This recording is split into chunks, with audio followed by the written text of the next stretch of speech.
50 seconds of logos! Also Comcast.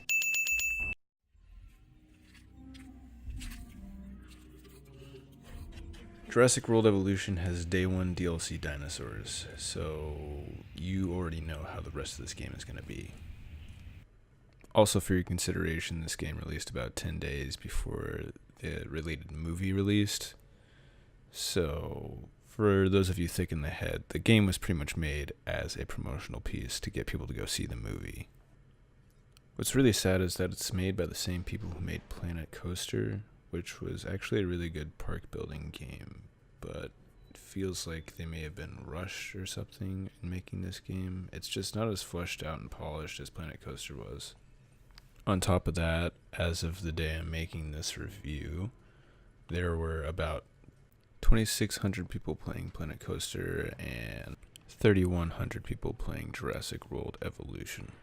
Now, for a game that has similar mechanics made by the same developer but was released 2 years earlier, to have only 500 less players on a given day, a month after Jurrasic World's release, it feels like something went wrong. Like the developers didn't produce the same quality as they did with their predecessor title. I could be wrong. But anyways, let's start talking about the pros and cons, the things that I loved and hated about this game. I'll give you a hint. The con list is a little bit longer than the pro list. Let's get the good stuff out of the way, though. The game looks and sounds amazing. Dinosaurs in general are pretty fun, and watching two giant carnivores fight each other to the death is also pretty entertaining. However, this comes with a catch. So as you can see, the animations for the fighting could have been better. Another thing is that you can't really force fighting other than just pissing off two dinosaurs and putting them close together. Honestly, the best part, the part of this game that kept me coming back, is that the unlock track, unlocking all the genomes and all the islands and stuff like that, is actually really entertaining, at least for me. And whoever made the achievements for this game did a fantastic job. It's really satisfying. There's references to the movies on every single title to an achievement is a reference to a movie. And yeah, there's some fun, quirky achievements, as well as your typical just playing through the game and, getting 100% type stuff.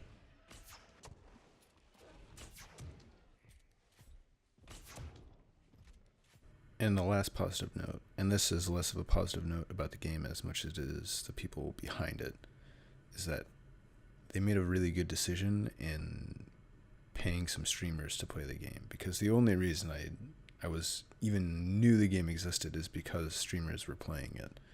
And then it looked interesting, so I bought it. So whoever made that decision, keep it up. I think using streamers as advertisement for games is highly underrated in the marketing world. Whoa!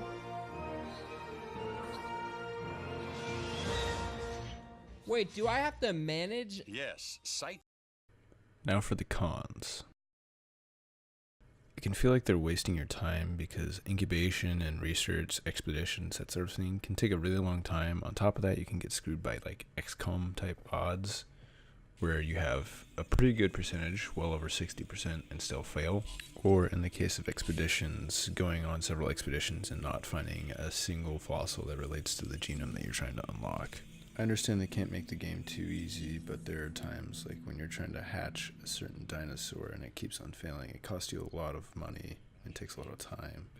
To compound all of this, they don't have time controls, which is like a staple in park building games.